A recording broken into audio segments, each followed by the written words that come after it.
Hey Giants fans, thanks for watching the Giants Alliance channel. Today I am going to talk about the Giants offensive and defensive lineups. But first, I want to let everyone know that I will be on Alex Sports channel at 8 p.m. tonight, and I'm going to put the link in the description. So definitely check it out. We will be live for a Giants roundtable. We'll talk about all different types of Giants topics, and Lewis Sports will be there. Also, Amir from the Sports Critic channel. So I'm really excited about that. Definitely check it out. Today, I want to talk about the defensive lineup that I think would be best for the Giants, actually for our base defense, and that's the 3-3-5. I actually think our defensive line is stout enough for us to come out in this kind of defense for our base defense. That means even if the offense comes out in a two tight end set, I think with our defensive line like Tomlinson, um, Leonard Williams, and Dexter Lawrence, they're good enough against the run, and that would allow us to put our best players on the field, including the three safeties, Xavier McKinney, Julian Love, and Jabril Peppers. I do think a weakness of our defense is still our linebackers, and I'm worried teams like San Francisco that we play in week 3 can kind of exploit the lack of athleticism we have at the linebacker position. Like Blake Martinez, David Mayo, and Ryan Connolly is coming off the torn ACL. So I am worried teams like the Eagles with Miles Sanders might take advantage of our lack of athleticism at the linebacker position. So I think if we are able to put three safeties on the field, they're all very multiple players. They can do a lot of different things. Even blitzing, because Jabril Peppers is a very good blitzer. He rated on PFF as one of the best blitzing safeties in the entire NFL last year. Xavier McKinney was a very good blitzer. Also, Julian Love was very good last year against the run. And a lot of people don't realize because they picture him as sort of a free safety since he's a converted cornerback. But he has very good football instincts and he's very good against the run. So I feel like a 3-3-5 sort of defense would be probably our best bet against teams like Philadelphia, San Francisco, Arizona. If you remember last year against Arizona, players like David Mayo really struggled against the run because of Arizona's athleticism. Chase Edmonds, who's not an elite running back by any means, was elite against us, and he was running to the outside, and our linebackers just couldn't keep up. So I feel like a 3-3-5 defense would be our best bet because that's the kind of defense that Patrick Graham ran a lot of times in Miami. And I feel like that's perfect for our personnel.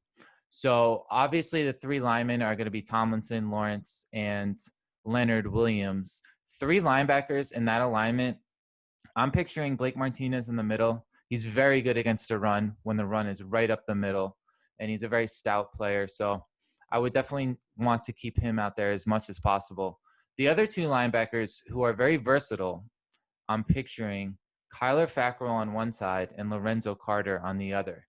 Carter was actually very good last year against the run compared to his pass rushing based on PFF's metrics. So I do like those three linebackers in a 3-3-5 alignment. And then, of course, the three safeties, Love, Peppers, and McKinney. All of them are good against the run. So I feel like we'd be stout enough. Cornerback is another story. I think Bradbury is a given, but opposite Bradbury, I would probably like Holmes in this alignment. Darnay Holmes is actually a very good run defender. He's very stout. He's very physical. And that's what the kind of cornerback that David Gettleman likes. He likes those stout run defenders. Even DeAndre Baker is a very good run defender at the cornerback position. So that's the kind of defense I would like to roll with. Even in our base defense, like if Philadelphia comes out in a two tight end set with Zach Ertz and Dallas Goedert, I'd feel more comfortable in a 3-3-5 than I would in a 3-4 defense, which is a traditional defense that we ran a lot last year as our base defense. But I feel like Patrick Graham is going to be anything but traditional. So I'm definitely liking the 3-3-5 idea for the Giants. On offense, I'm hoping we play a lot more two tight end sets. And I actually heard on the Always a Giant podcast with John, he does a great job. He interviewed John Schmelk, and Schmelk said that the Giants ran 11 personnel more than any team in the NFL, or one of the highest amounts in the entire NFL, because we do have very good receivers, starting wide receivers. We had Darius Slayton, Golden Tate, Sterling Shepard, usually not all healthy at the same time, but we try to spread teams out. But I think this year in Jason Garrett's offense, we are going to utilize more two tight end sets. And an idea I had in order to keep Evan Engram healthy, because I do think he's our most important pass catching option, our best pass catching option. And he's also sort of an X factor for our offense because he is a very explosive tight end. He's the most athletic tight end in the NFL.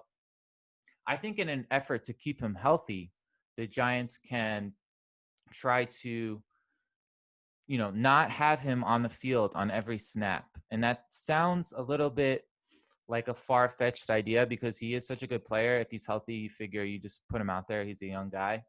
But I think because we have Levine Toilolo and Caden Smith, who are very good run blocking tight ends, I feel like on first and second down and on other obvious rushing downs, you can take Engram off the field because I do like our other tight ends a lot. And then hopefully that can keep Engram healthy. He doesn't have to do a lot of the dirty work. I actually called Big Blue Kickoff, which is a show every single day that Paul Dottino and Lance Meadow, who was nice enough to come on my show for an interview. That was an awesome time. John Schmelk, David Deal, Jeff Fiegels, they do that show every single day on Giants.com. And I called them to ask that question, if Engram maybe will not play every single snap in an effort to keep him healthy. So I'm going to play that for you guys. 667-1960 is our phone number. I've got some more points, especially on the offensive line, to go over with Jeff. But we have a phone call, and we go to our one open line. It's David in Florida. You are first on BBKL, and we hope you're well. Yeah, thanks so much. I'm a big fan of the show. Thanks so much for taking my call. Appreciate it. Thanks, Dave. Yeah, I wanted to ask you about the tight end position because I think Engram is like a top 5 caliber tight end if he stays healthy. And I do think he's the most talented receiving option on the team. I wanted to ask you, do you think in an effort to try to keep him healthy, the team will limit his playing time? Because I think Caden Smith and Levine Toilolo are very good blockers, and maybe they could use those guys in like two tight end sets. And then Engram, in an effort to keep him healthy, maybe they won't play him on like every snap? Or do you think it's better to just, since he's the most, I think, talented pass catching option on the team, that they'll, just play him as much as possible and hope for the best injury wise? So I know that's like a long-winded question, but no, and quite frankly, I think it can be an intriguing question. So I'll let Jeff start out, and I'll add to that as well. Okay, yeah, I mean, actually, it's a really good question because the question comes up because of his health.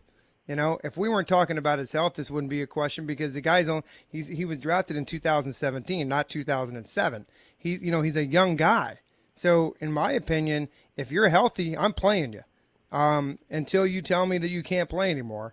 Now, listen, as far as maybe reps in practice and maybe a health day or a rest day or, preventative stuff, then maybe that's a little bit of a point you kind of may back off a little bit during the week. But, boy, I'll tell you what, during come game day, I want him in as much as I can get him in there if he's healthy because I feel like he's such a dangerous component to this new offense that we're going to see. Paul? I have a thought, Jeff. I'm not necessarily talking about anything else except maybe goal line situations. I don't even know if I would do this in third or fourth and short in the middle of the field. But I get down near the goal line. I would think about having Engram line up, stand up in the slot, okay? Maybe what you just did now. You just opened up the whole thing that they're going to move him to a wide receiver. No, no, no, no, no, no, no, no, no, no, no, no, no, no, no, no, no. I'm not going to do that. We've had that conversation 1,000 times, and neither one of us are going to do that. But here's what I'm suggesting. Stand him up in the slot down on the goal line, or maybe even make him an H-back if you like. And go one back with Barkley and go double tight ends to the other side. Now, if you do that, you've got yourself one heck of a problem as a defensive coordinator on how are you going to deal with that goal line defense, because now you really have a multiple of things that the Giants could throw at you out of that formation. Mm-hmm. A multiple of things, and I'm talking about run or pass. Yeah. And so I guess what I'm saying to the caller is I'm not necessarily looking to cut down on Engram's snaps, but I do think there are some situations where I wouldn't mind seeing Caden Smith and Toilolo getting onto the field and even using some 3 tight end sets. Well, I won't disagree with that. I mean, you want to use as many weapons as you can in the red zone to score. You know, you want touchdowns. We don't want field goals down there. And when you have one of your playmakers like Evan Engram being able to, and I think it would all go into matchups, you know, like if you're going into a game where you feel like Evan Engram in the red zone can get it on a mismatch by being in the slot, then put him in there. Or put his hand in the dirt and get him on a linebacker that he can win that matchup with. You know, so lots of different things that you could do with him. I agree with you. I agree. But we totally want to dispel any conversation that anybody wants to have about making him a wide. But yeah, that was a lot of fun. It was really cool to hear Jeff Fiegels give me a compliment like that. So he's a Super Bowl champion punter. I think he's a Hall of Fame punter. He's one of the best punters of all time. And he does a great job on the Big Blue kickoff. So that was really cool. But I kind of agree with Fiegels. On one hand, if he's healthy, you leave him on the field as much as possible. But I do think it might be worth a try to keep Engram healthy because he is so important to our offense. I think he's really the X factor for the offense. I do think the offensive line will be better. I think our offense can be explosive. So I would like us to use a lot more 2 tight end sets. Like Paul Dottino says, maybe we could use some 3 tight end sets, especially near the goal line, because I do like Toilolo. Toilolo is a very good run blocker. He even played right tackle for one game when Atlanta had a bunch of injuries a few years ago. I like Caden Smith a lot. He reminds me of like Jake Ballard or Kevin Boss. He just gets open and does his job. He's a good run blocker. He has good hands. He's a big tight end as well. So I'm hoping they can utilize all those guys. So in conclusion, I would like to see 3-3-5 on defense, sort of as our base defense, depending on the matchup, especially against those faster offenses. I would like to see more 2 tight end sets with and without Evan Engram in an effort to keep him healthy. So, yeah, that's my video for today. Definitely check out the roundtable tonight at 8 o'clock on Alex Sports Channel. It's going to be really fun. I love doing those. I love interacting with the chat. So if you have any ideas, please leave a comment. Please give me a thumbs up. Please subscribe. Also, I'm going to make another video after this about the Madden ratings because I am a big Madden player. So definitely check that out. But I want to thank you guys for watching my show. I appreciate all the support. I appreciate everyone who subscribed recently and who subscribed from the very beginning because I love talking Giants. So thank you, and I will see you guys next time.